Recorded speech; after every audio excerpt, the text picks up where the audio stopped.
Kelvin Gastelum versus Ian Heinisch takes place this weekend on the main card of UFC 258, Usman versus Burns, and in my opinion, this is in reality the people's co-main event. It's not the best card in the world, but this is definitely more of a co-main event than Macy Barber versus Alexa Grasso. I'm looking forward to this one. A great fight in the middleweight division. The middleweight division has got a ton of new prospects on the rise right now, and Ian Heinisch is going to try himself out against Kelvin Gastelum this weekend. I'm looking forward to it. Kelvin's been tested against the top guys. He's coming off of a bad loss right now against Jack Hermansson. I kind of saw it coming. I predicted that Jack Hermansson would submit Kelvin Gastelum in the first round, but I didn't see it happening like that. I mean, it was mainly a Kelvin Gastelum mistake, if anything, trying to use the momentum of Jack Hermansson to get him to the ground. Why would you ever go to the ground with Jack Hermansson at the start of a round? I thought Jack Hermansson was going to take Kelvin Gastelum down, but it was Gastelum that tried to initiate with a good reversal of a takedown from Jack Hermansson, ended up on top, and then just left his leg in too many bad positions for a guy like Jack Hermansson on the ground not to take advantage of, and Jack Hermansson tore apart his knee.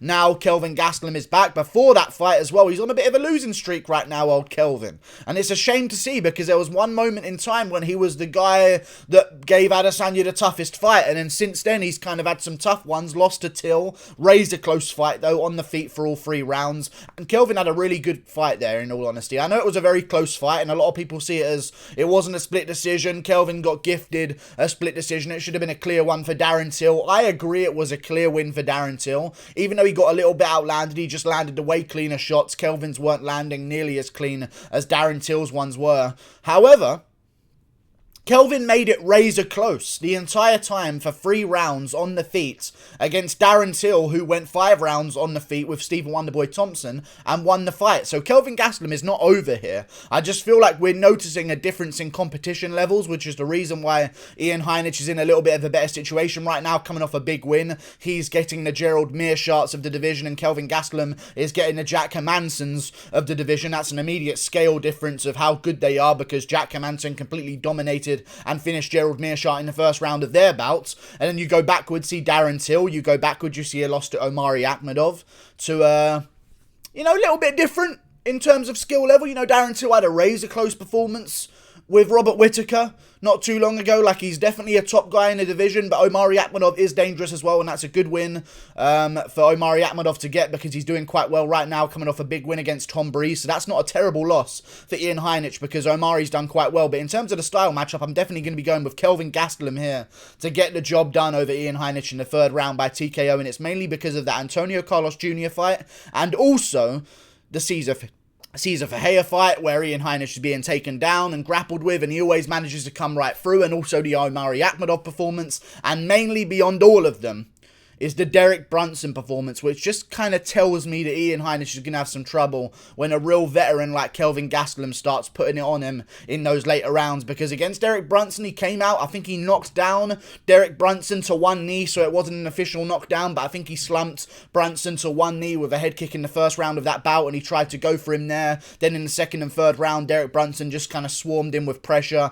outlanded him massively, and just put the pace on him in those later rounds. And I just saw an Ian Heinisch who can be taken advantage of in those later rounds, and he has had good cardio before. And in the Antonio Carlos Jr. performance, he was getting out grappled in some moments, but he kept rolling with it. He kept trying to get out of it. He's got a good Granby roll. He stays on top. He's got great balance in the scrambles. He always seems to find himself in a good position. But Kelvin Gastelum is not going to go out there and try and take him down. I think this is going to be a stand-up affair, and I think Kelvin's going to start ripping him to the body a couple of times. I just don't see a way that Ian Heinisch is going to win this one unless he wants to go out there and try and smother Kelvin Gastelum with grappling, which, again, I don't see happening, you know what I mean? Because when you look at him, like, he kind of got held up in the grappling by Omari Akhmedov, had a lot of clinch control against him, he was able to outmuscle him. Kelvin Gastelum didn't get outmuscled by a guy in Jacare Souza, and this is a 2018 Jacare Souza coming off a head kick KO over Derek Brunson, who no less beat Ian Heinisch after that one as well. But, like, I just feel like I'm noticing too many different levels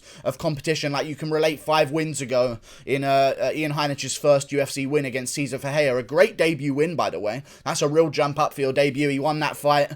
And then you've got Kelvin's against Michael Bisping. And I know Bisping took that on short notice, but he made the mistake of It was a technical mistake in the fight. It wasn't that Bisping was chinny. He missed a big punch, left himself in a terrible position, and then Kelvin just pounced right on him and landed the big shot on the counter and finished him immediately. I like that fight, and I just noticed constantly the differences of competition here, that Kelvin looks good against the Jacare Souza in 2018, and close fight, don't get me wrong. Jacare had a great first round. I thought it was clear second and third round to Kelvin Gastelum, but still quite competitive. And they were in Brazil, which kind of explains the split decision loss, because I don't see how you can score the fight for Jacare. But you know what? It was a close one. But definitely Kelvin's fight last 2 rounds. And then you look at the Carlos Jr. win. Like, I just know that there's 2 different levels of opponents. And I'm definitely going to be going with Kelvin Gastelum here to put the pace on Ian Heinisch in the later rounds, slow him down enough, and eventually start to swarm on him, because I know that Omari Akhmedov is a man that slows down drastically. And if you don't have the cardio enough to take advantage of an Omari Akhmedov in the later rounds of a fight in the middleweight division who slows down so much in fights constantly, that's kind of his MO. If he doesn't get you out of there in the first 2 rounds, the third round is going to be really, really tough. And when I see the fight with him and Omari, and I see Omari basically keep it somewhat competitive in the third round, but Heinisch does okay, that's where I need to see the cardio come into play, because he's lost the first 2 rounds against Omari Akhmedov, and he needs to really push a pace in the third, and he didn't quite have that in him, and he's such a muscle-bound guy. I just feel like Kelvin Gastelum is going to take advantage of him in those later rounds, and where Derek Brunson can really start to piece him up in the second and start to have that momentum shift, I think we're going to see Kelvin be a little bit more precise, a little bit more powerful, and a little bit more technical than Brunson in those areas, and really take advantage of Heinisch slowing down as the fight goes on, earning himself a third round TKO. He's also got the edge on strikes landed per minute. He's a little bit more of an active guy anyway. I mean, I don't see really the need to look into the grappling of this situation. I don't see Ian Heinisch going out there looking for takedowns. He looks for 1 every 15 minutes on average, which isn't really anything. But then again, he has been taking on some guys who want to get him to the ground. So maybe he goes out there and employs some kind of game plan that's going to get Gastelum to the ground and submit him. But who has ever done that to Kelvin Gastelum other than Jack Hermansson in his last bout, where Kelvin put himself there? Who's willingly gone and got Kelvin to the ground and really had him in bad situations? Because Jacare had him in some, but Kelvin gets right out of them. Jacare's best position, I think he had him in an armbar at one point in that fight. A really bad armbar with Jacare Souza in the first round of an MMA bout, and Kelvin stays out of it, stays very patient. He's shown great adeptness on the ground against former opponents that, in my opinion, are better grapplers than Heinisch. So I just see this as a stand-up affair, and there's going to be some problems. And I also don't see Ian Heinisch as the kind of grappler that Chris Weidman is, because Weidman even showed in his old age coming back, another guy who was able to actually do something against Kelvin on the ground in the middleweight division by being much bigger than him. He came back and showed that he was all about beating Omari Akhmedov and out-grappling him. And Heinisch gets it done to him. It's just some food chain situations.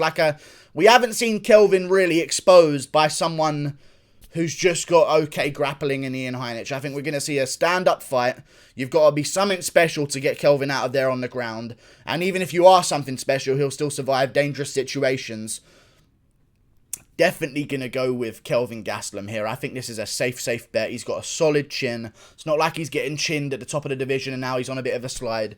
He's proven that he's good in grappling. I think the grappling area is safe. You've got a stand-up fight between a guy who gasses quite a bit in Ian Heinisch and slows down somewhat versus Kelvin Gastelum, who is basically known as being the guy that can survive, like as he did against Tim Kennedy in one of his previous middleweight bouts. I just see this as a more advanced Tim Kennedy versus Kelvin Gastelum, but this time, Kelvin Gastelum is also the younger guy, because people forget about this, but Kelvin Gastelum is no old guy. Like, he's been around for a very long time, and he's had his close fights, a split decision to Tyron Woodley at one point. I know he missed weight for that bout by like 10 pounds or something crazy, but still a split decision to Tyron Woodley. He had a very close fight with Neil Magny as well. He's hung in the welterweight division before going up to middleweight, which I always think is a great sign, because as the divisions go down, the skill level gets better, and the fire that breeds these fighters is a lot fiercer in those lower weight classes. So I feel like they're going to be much better if they move up, and over time we've seen that happen so many times when a guy moves up in a division and does very, very well, and I think Kelvin's got this one in the bag.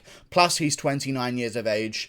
We just got reminded this with Holloway. Like, they're not on the slide. They've still got so much to prove. And I think that Kelvin's still on a mission for gold. And he will finish Ian Heinisch in the third round by TKO. And the winner of this bout is going to be in a great situation. They're going to be in an amazing situation. They're looking at the winner of Jared Cannonier versus Jack Hermansson 2. They're looking at the winner of Maybe if Holland beats Brunson, they want to maybe do Holland versus Gastelum if Gastelum wins this bout, because then if Holland finishes Gastelum or something like that, they can build up an Adesanya fight with Holland and try and use that factor there. You could also have Gastelum beat the guy that's on this pathway to go and get Israel Adesanya and have him step in the way, and he's the closest guy who's gave Adesanya the most trouble in an MMA fight, even if it wasn't the closest fight overall, like the Yoel Romero one. Kelvin definitely gave Adesanya the most trouble in an MMA fight, I think we can all agree. So I definitely see Kelvin winning this one and moving on to take on those other names in the division. Because listen, you win one fight in middleweight, you're right back on track. Maybe he takes on a guy ranked below him. Maybe we can even do,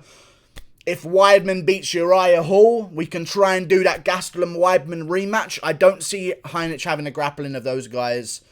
I just see him standing there with Kelvin, trying to swing hard in the early rounds, but getting outboxed.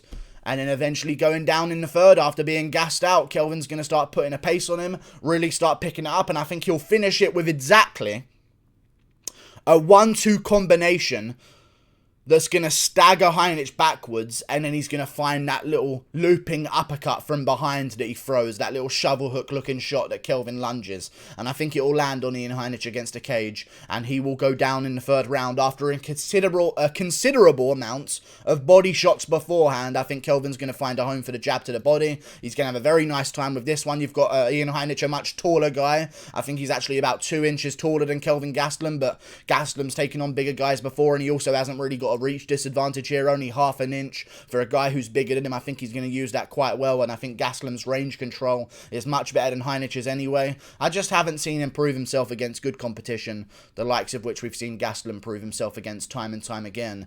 Israel Adesanya, 5 rounds. If this is a striking exchange, which I believe it will be, Adesanya's toughest fight, lost to Omari Akhmedov. Like, it's just different stuff. You know what I mean? Lost to Derek Brunson. Beat Jacare Souza, who KO'd Derek Brunson. There's just too many food chain glaring... There's too many food chain systems glaring right at me, telling me that you have to pick Gastelum here. He's way more proven. And we don't know too much about Heinisch because, listen, after the Meerschaert fight, what did Meerschaert go on to do? If anything, he's made him look like the least impressive win whatsoever to have. In all honesty, like, Heinisch goes out there, gets a first round KO over Meerschaert, everyone's like, whoa, crazy. And then Hamzat comes out and just goes, this is what everyone does from now on, apparently. Because Gerald is just pretty much a shelling little bitch against a cage, against people with power, it appears. So, gonna go with Gastelum here. Looking forward to his fight, though. And also, his girlfriend's pretty hot. So, good for him. And he looks in good shape as well. On Embedded. That's something I noticed when he was in that ice bath. Looked in pretty fucking good shape for a Kelvin Gastelum. Not looking too much like a fat bantamweight anymore. Only a fat welterweight now. We're working on it, okay? We're going to get to the stage where we can call him not a fat division below, but he's getting there. You know, fat bantamweight to fat welterweight. I like what I'm seeing from Kelvin. He's looking in decent shape. Looks like he's taking this one seriously, and why wouldn't he when his back's against the wall? If he loses this one, he could be cut. Like and subscribe. Thank you for watching. Click that button up there. Goodbye. I'll see you later.